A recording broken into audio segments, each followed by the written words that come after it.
The Psalms, for long centuries, and still today, it's still a living tradition, were sung with what we now call Plainsong.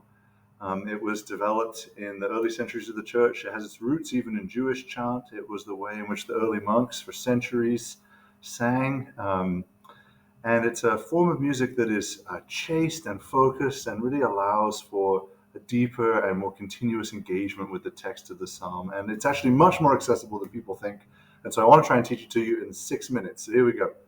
So the first idea is that you're really just singing in what is the natural range of your voice. So we see here tone one. There's 8 psalm tones with different endings. And so this is the first tone with the first ending from the St. Bernard Psalter.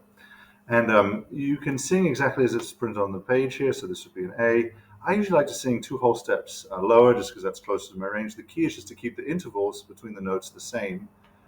Really, you learn the tones quite quickly by ear, and then you can just sing them by from memory once it's familiar.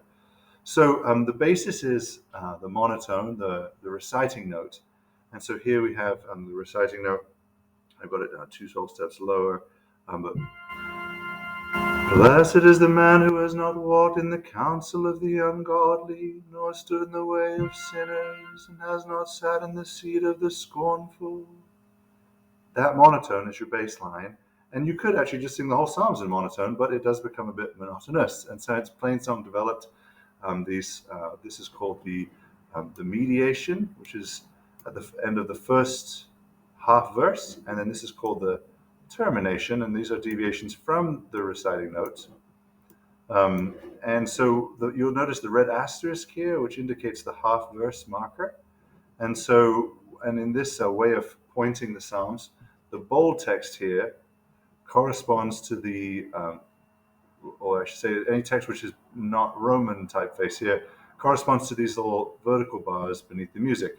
So you're just singing along on a monotone until you encounter text that's in a different typeface, different type style, and that indicates when you go into the mediation or the termination.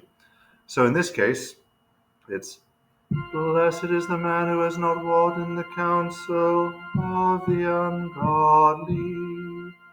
And we see of is connected to this here, and then God is connected to here.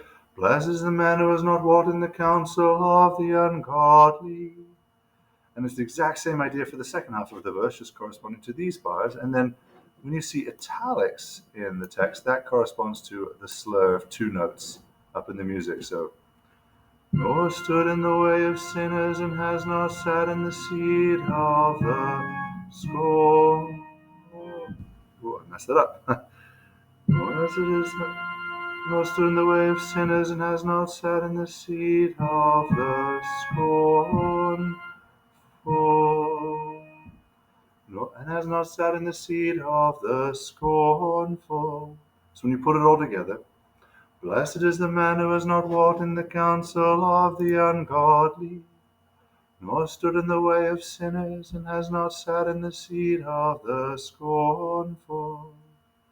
And you notice the last note of each half verse is marked with a half note there, and indicating that it takes a bit more time and kind of quietly fades out. And you just repeat that throughout the rest of the psalm. But his delight is in the law of the Lord, and on his law will he meditate day and night. And he shall be like a tree planted by the waterside, that will bring forth his fruit in due season. You continue throughout the whole Nocturne of Psalms in that way. It's supposed to be in a soft voice, your natural speaking voice. It keeps the rhythm of speech, and so it's very sustainable to pray a lot of Psalms, should you be so led. So let's just look at another tune. Here, let's scroll down here to evening prayer. Let's see what we got. So this is the third tone, the fourth ending. It sounds like this. Let's see here. O Lord, rebuke me not in your indignation, neither chasten me in your displeasure. Have mercy upon me, O Lord, for I am weak. O Lord, heal me, for my bones are racked. And you'll see again the italics indicates the slur. And then one other thing I haven't explained yet is these notes at the beginning. This is an introit that allows you just to find kind of, as it were, the key of the tone, how it sounds to the ear. And so you'll notice that these are sung at the beginning of each nocturne, and here we have again italics indicating the slur. So if you were to sing this at the beginning, it would sound like this. Let's see if I got this right. O Lord, rebuke me not in your indignation. And so you do that just at the very first few syllables of the first verse of the first batch of psalm in the sequence that you're singing.